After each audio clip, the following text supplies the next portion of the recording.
Hello everyone. सो आज के इस लेक्चर में हम देखेंगे इंडियन प्रीएम्बल के बारे में। जो हम लोगों का कॉन्स्टिट्यूशन है इंडिया का, उसमें जो हमारा फ्रंट पेज है एक तरह से हमारे कॉन्स्टिट्यूशन का, वो है प्रीएम्बल ऑफ द कॉन्स्टिट्यूशन। पहले तो समझते हैं कि कॉन्स्टिट्यूशन क्या होता है।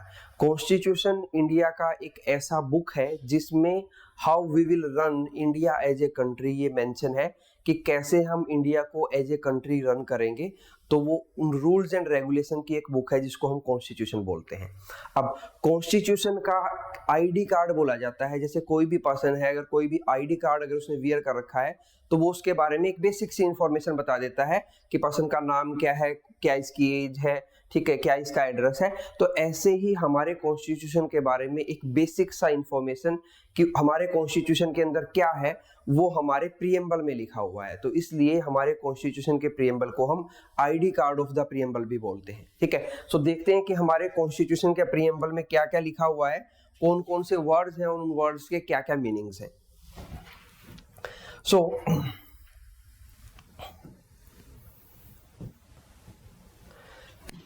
this is our constitution and it say we the people of India having solemnly resolved to constitute India into a sovereign socialist secular democratic republic। सो यहाँ तक के मीनिंग समझते हैं कि ये क्या बोलना चाह रहा है।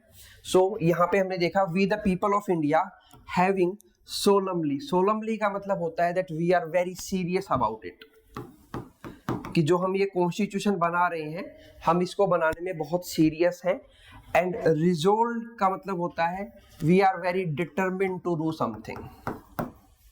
डिटरमिन्ड मीन्स हमारा ये दृढ़ निश्चय है कि हम कुछ बना रहे हैं बहुत सीरियस होके।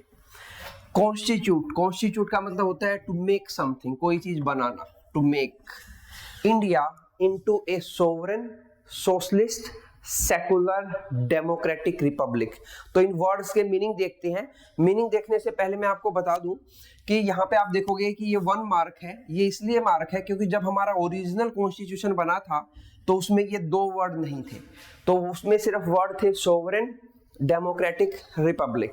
तो ये 2 वर्ड कब ऐड किए गए हम उसके बारे में भी बात करेंगे। पहले इनका मीनिंग समझ लेते हैं कि इन वर्ड्स का मीनिंग क्या है। तो पहला वर्ड है सोवरेन। सोवरेन को हम ब्रेक करते हैं 2 वर्ड्स में। सो का मतलब होता है सेल्फ और रिन का मतलब होता है रूल, कि जिस पे खुद का रूल हो हम उसको बोलते हैं sovereign. We call India as a sovereign country, that means India is independent, we can take independent decision. हम किसी के नीचे नहीं है। जैसे before 1947 we are under the British rule, तो अब हम लोग इंडिपेंडेंट हैं। तो कोई भी कंट्री अपने नाम के आगे ये लगा रही है that we are a sovereign country, that means वो किसी के अंडर में नहीं है, वहां पे वहां के लोगों का ही रूल है। ठीक है, so like that the word sovereign is being used in Indian constitution. Sovereign mean self rule, और आप इसको इंडिपेंडेंट भी बोल सकते हो। नेक्स्ट वर्ड जो हम लोगों ने देखा वो था सोवरेन सोशलिस्ट। सोशलिस्ट कहां से आया है? सोशलिस्ट वर्ड आया है सोशलिज्म से। सोशलिज्म क्या है? सोशलिज्म एक फिलोसफी है। फिलोसफी है, एक वे ऑफ थिंकिंग है, जहां पे ये माना जाता है दैट सोशलिज्म एक ऐसी फिलोसफी है जहां पे किसी भी कंट्री में government will work for the welfare of the people, कि जो गवर्नमेंट है वो लोगों के वेलफेयर के लिए काम करेगी। हालांकि डीप डाउन जाएंगे तो इसका मीनिंग और भी निकलेगा, लेकिन हम उतना डिटेल अभी नहीं पढ़ेंगे। अभी हम एक बार देख रहे हैं कि कॉन्स्टिट्यूशन के डिफरेंट वर्ड्स का मीनिंग क्या है।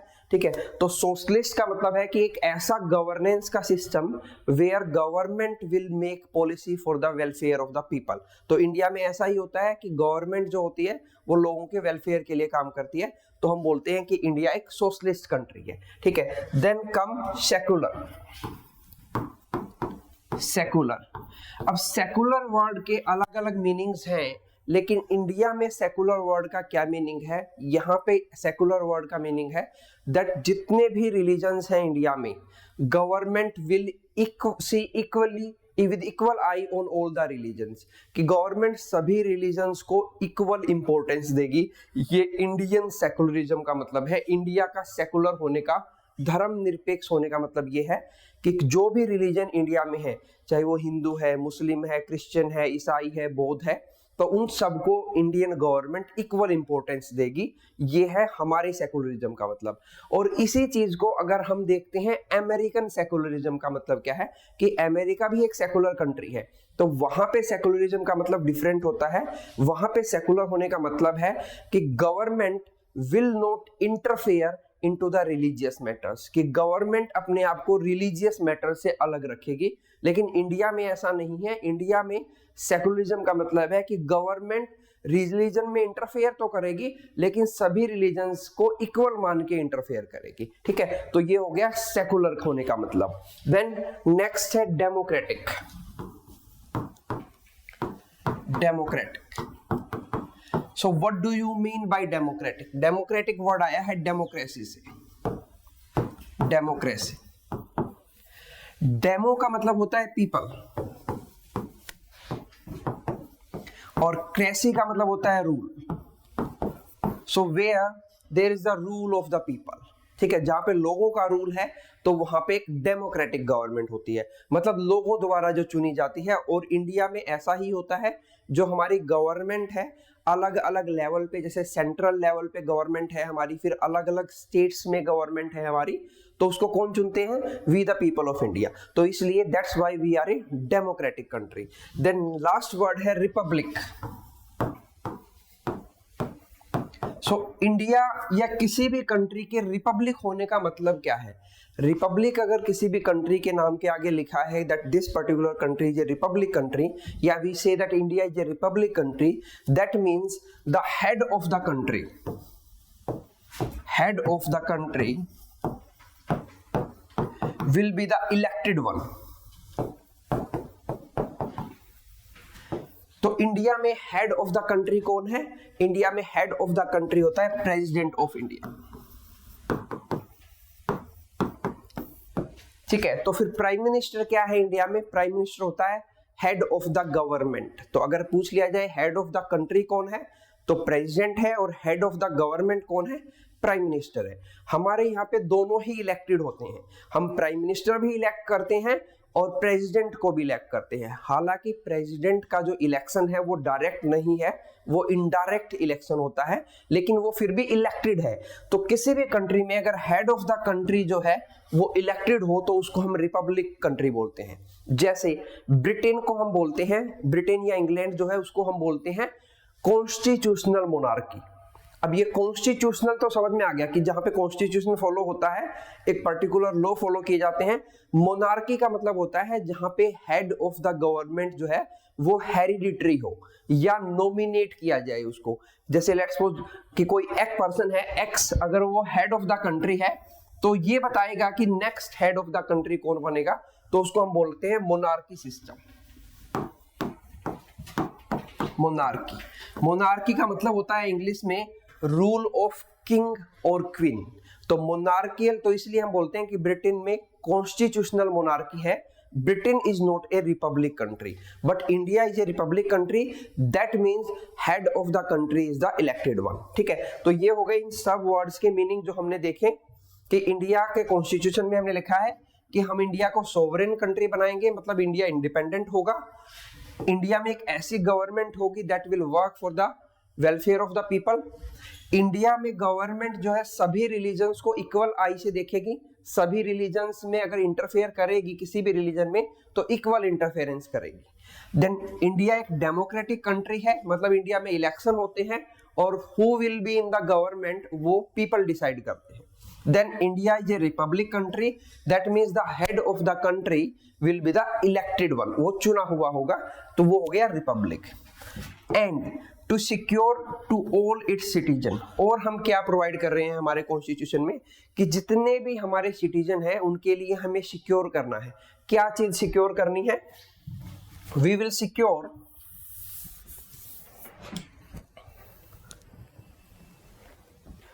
जस्टिस। तो उन सब के लिए हम लोग जस्टिस सिक्योर करेंगे। कैसे सिक्योर करेंगे जस्टिस? सबको सोशल जस्टिस मिलेगा, इकोनॉमिक जस्टिस मिलेगा और पॉलिटिकल जस्टिस मिलेगा। सोशल जस्टिस कैसे मिलेगा? सोसाइटी में सबको इक्वालिटी का राइट दिया गया है। हमारा कॉन्स्टिट्यूशन कहता है that all citizen of the country are equal, तो इक्वालिटी का राइट दिया गया है, तो वो हो गया सोशल राइट। ठीक है, इकोनॉमिक राइट, इकोनॉमिक राइट को हम इस वे में समझ सकते हैं कि whatever we will do for our earning, so किसी पे कोई प्रोहिबिशन नहीं है, everyone can do every activity. अगर आपको कोई भी एक्टिविटी करनी है अर्निंग के लिए, ठीक है, कोई भी इकोनॉमिक एक्टिविटी करनी है, you are free to do, वो चीज आप करने के लिए फ्री हो। इंडिया में कहां पे करनी है वो करने के लिए भी आप फ्री हो। ठीक है, तो इस तरह से इकोनॉमिक जस्टिस की बात की गई है। डिटेल में हम इसको जब डिटेल में पढ़ेंगे तब बात करेंगे। अभी मोटा मोटा आप समझिए इकोनॉमिक जस्टिस का मतलब है कि आप अपनी लाइवलीहुड के लिए, अर्निंग के लिए कुछ भी करना चाह रहे हो, तो वो हर एक पर्सन का राइट है, वो कुछ भी कर सकता है। ठीक है, उस कुछ भी में कुछ एक्सेप्शंस हैं, अभी हम उन पे नहीं जा रहे हैं, बट सिंपल वे में समझिए कि एवरीवन कैन, लेट्स सपोज किसी एक पर्सन को शॉप ओपन करनी है तो दूसरा भी ओपन कर सकता है, उसको वो इकोनॉमिक राइट है, इकोनॉमिक जस्टिस उसके पास वो है। ठीक है, then political justice, political justice को हम ऐसे समझ सकते हैं कि इंडिया में कोई भी चाहे वो इलेक्शन फाइट कर सकता है। ठीक है, ऐसा कोई प्रोहिबिशन नहीं है कि कौन इलेक्शन लड़ेगा। दूसरा, हर एक सिटीजन को जो एक सर्टेन एज से ऊपर है, अब वो 18 ईयर्स है, उनको राइट टू वोट है, उनको वोट करने का अधिकार है, तो ये पॉलिटिकल जस्टिस हो गई। ठीक है, देन और क्या हम, और ये जो सोशल, इकोनॉमिक और पॉलिटिकल जस्टिस हम लोगों ने लिए हैं, ये हम लोगों ने लिए हैं फ्रेंच रिवॉल्यूशन से।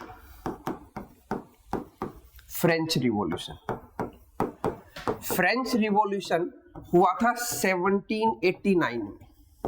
बेसिकली क्या था फ्रेंच रिवॉल्यूशन? वहां की जो मोनार्की गवर्नमेंट थी, अभी थोड़ी देर पहले मैंने बताया, मोनार्की एक ऐसा सिस्टम होता है जहां पे किंग और क्वीन का रूल होता है, तो लोगों ने मोनार्की सिस्टम को हटाया और कॉन्स्टिट्यूशनल मोनार्की लेके आए।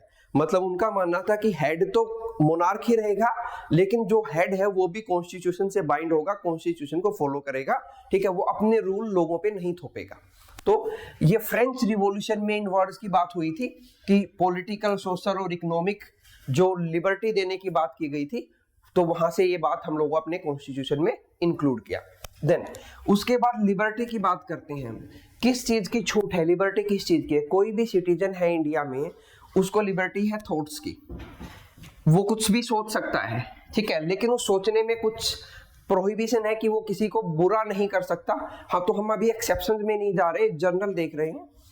एक्सप्रेस कर सकता है अपने आप को, जो वो चाहे वो चीज बोल सकता है ओपनली। अगर आप कुछ भी चाहे, कोई भी क्रिटिसिज्म करना चाहो किसी का भी, एक पॉजिटिव वे में, लाइक अगर आप पीएम के अगेंस्ट भी कुछ बोलना चाह रहे हो, एक पॉजिटिव वे में आप पीएम का और प्रेसिडेंट का भी क्रिटिसिज्म कर सकते हो इंडिया में, तो आप अपने आप को एक्सप्रेस करने के लिए फ्री हो।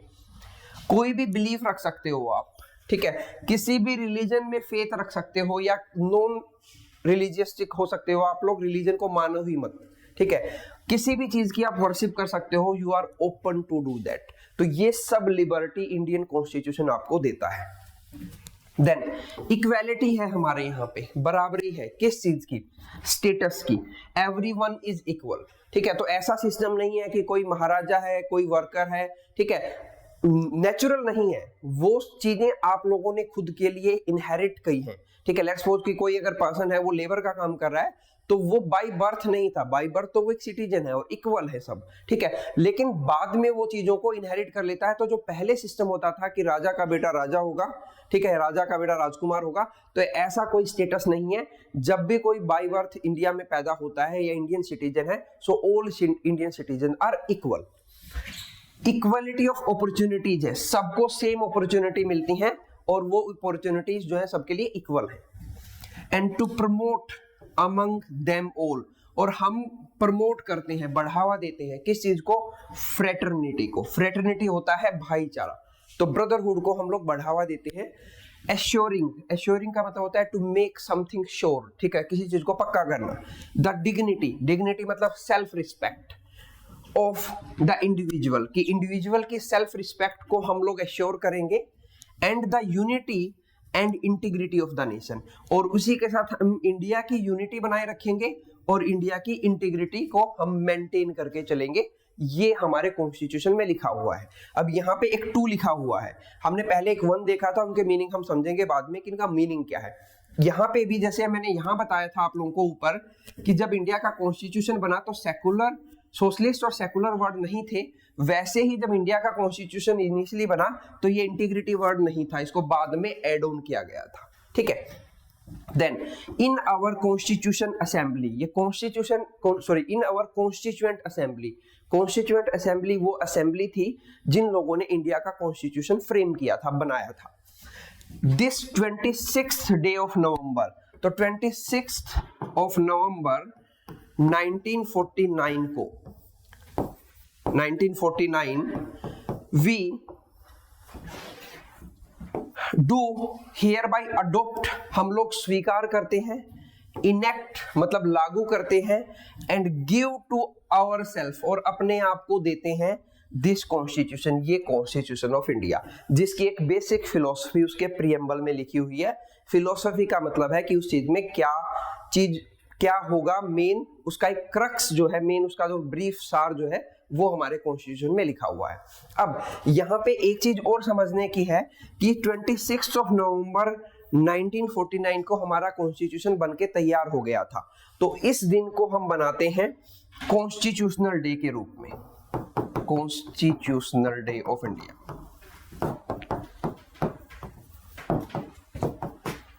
विच date? 26th of November every year. लेकिन जो हमारा कॉन्स्टिट्यूशन इनेक्ट हुआ था, लागू हुआ था, वो हम लोगों ने थोड़ा सा डिले करके लागू किया था, उसको हम लोगों ने लागू किया था 26th ऑफ जनवरी 1950 को हम लोगों ने कॉन्स्टिट्यूशन को इनेक्ट किया, जबकि बनके तैयार हो गया था 26th ऑफ नवंबर 1949 को। तो ये जो डिले हुआ हमारे कॉन्स्टिट्यूशन में लागू होने में, ये इसलिए हुआ था कि जब when we are under the British rule, जब हम लोग ब्रिटिश रूल के अंडर में थे, तो 1885 में इंडियन नेशनल कांग्रेस बनी थी। ठीक है, यह आप लोगों ने पढ़ा भी होगा, आईएनसी की फॉर्मेशन हुई थी इंडियन नेशनल कांग्रेस की। तो ये इंडियन नेशनल कांग्रेस एक पॉलिटिकल ऑर्गेनाइजेशन थी जो इंडिया की फ्रीडम के लिए फाइट किया जिसने। अब 1885 से every year Indian national Congress का एक सेशन होता था। ठीक है, तो ऐसा ही एक सेशन इंडियन नेशनल कांग्रेस का 1929 में हुआ था, और इस सेशन में जो प्रेसिडेंट थे, ठीक है, आईएनसी का जो भी सेशन होता था हर साल, जिनका एनुअल सेशन था, उस एनुअल सेशन में एक प्रेसिडेंट होता था। तो आईएनसी के 1929 सेशन में प्रेसिडेंट थे जवाहरलाल नेहरू, और इस सेशन में इन्होंने इस चीज को अडॉप्ट किया था, इस चीज को माना था कि अब से हम हर 26 जनवरी को, ऑन एवरी 26 ऑफ जनवरी हम लोग पूर्ण स्वराज डे के रूप में मनाएंगे, पूर्ण स्वराज दिवस। ठीक है, कंप्लीट इंडिपेंडेंस डे के रूप में अब से हम 26 जनवरी को हर साल मनाएंगे। ये कांग्रेस के 1929 सेशन में इस चीज को अडॉप्ट किया गया था। तो उस चीज का मान रखते हुए, उस चीज की वैल्यू को रखते हुए हम लोगों ने हमारा जो कॉन्स्टिट्यूशन है उसको 26 जनवरी 1950 से अडॉप्ट किया था। ठीक है, अब रह गई बात जो मैंने आपको बताया था कि दो चीजें ऐड की गई इंडियन कॉन्स्टिट्यूशन में, कि पहले हमारे यहाँ पे सोशलिस्ट नहीं था, सेकुलर वर्ड नहीं था कॉन्स्टिट्यूशन में, और ये इंटीग्रिटी वर्ड नहीं था। तो ये वर्ड जो कॉन्स्टिट्यूशन में ऐड किए गए थे, ये ऐड किए गए थे 42nd कॉन्स्टिट्यूशनल अमेंडमेंट एक्ट से ऑफ 1976। 1976 में 42nd कॉन्स्टिट्यूशनल अमेंडमेंट एक्ट लाया गया। कॉन्स्टिट्यूशनल अमेंडमेंट एक्ट क्या होता है? हमारे कॉन्स्टिट्यूशन में अगर हम लोगों को कुछ भी अमेंडमेंट करना है, कोई चेंज करना है, तो उसके लिए उस चीज को पार्लियामेंट में लेके आ जाता है। तो पहला कॉन्स्टिट्यूशनल अमेंडमेंट एक्ट हुआ, आया, पहला कॉन्स्टिट्यूशनल चेंज आया तो उसको बोल दिया हमने फर्स्ट कॉन्स्टिट्यूशनल अमेंडमेंट। दूसरा कॉन्स्टिट्यूशनल चेंज किया, हमारे कॉन्स्टिट्यूशन में दूसरी बार चेंज किया तो उसको बोल दिया सेकंड कॉन्स्टिट्यूशनल अमेंडमेंट। इसी तरह से जब हम लोगों ने 42nd टाइम हमारे कॉन्स्टिट्यूशन में चेंज किया तो उसको हमने बोला 42nd कॉन्स्टिट्यूशनल अमेंडमेंट एक्ट और ये किया हमने 1976 में। उस टाइम पे हमारी पीएम जो होती थी वो होती थी मिस इंदिरा गांधी।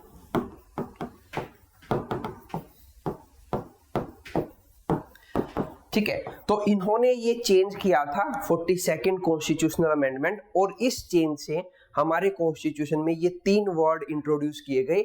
पहला सोशलिस्ट, दूसरा सेकुलर और इंटीग्रिटी। ये वर्ड ओरिजिनल कॉन्स्टिट्यूशन में हमारे नहीं थे। ठीक है, और इस 42nd कॉन्स्टिट्यूशनल अमेंडमेंट एक्ट को, क्योंकि इस अमेंडमेंट में बहुत सारे चेंज किए गए थे, इसलिए हम इसको मिनी कॉन्स्टिट्यूशन के नाम से भी जानते हैं, मिनी कॉन्स्टिट्यूशन। ठीक है, so this was about the preamble of Indian constitution. फिर किसी लेक्चर में हम मिलेंगे एक नए टॉपिक के साथ। Till then take care.